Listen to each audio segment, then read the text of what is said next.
Peacekeeping is, in a lot of ways, a Canadian invention.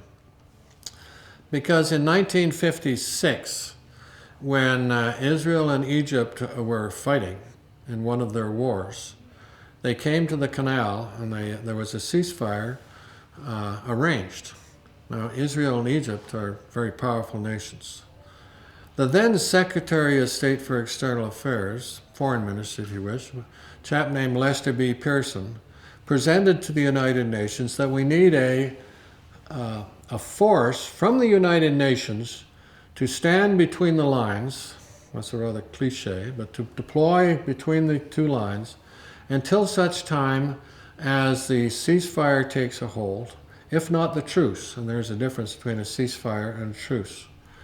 And that gives the opposing forces an opportunity to back up. And that's what happened.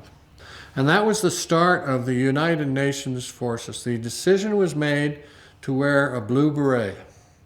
And the reason the blue beret was to differentiate the Canadian or the UN forces from the British forces and from primarily the British forces who were also going to be in the area. Remember, Britain was involved in this process.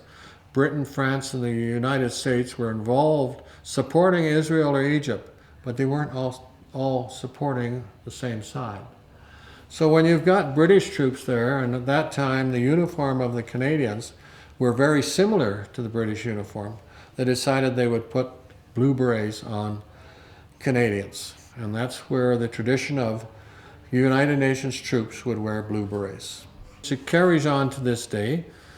Unfortunately, the United Nations has lost some of its impact, remembering that peacekeeping is only one part of the United Nations mandate. They do some tremendous work with the development program and so forth. Canada traditionally contributed somebody to all of the missions.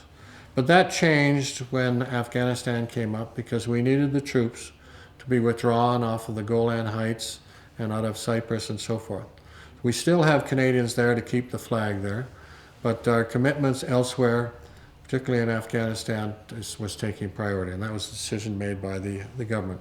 And I'm not knocking it because we still have Canadians on UN duty in the Congo. We have them on duty in Darfur and quite a number of places under the UN banner.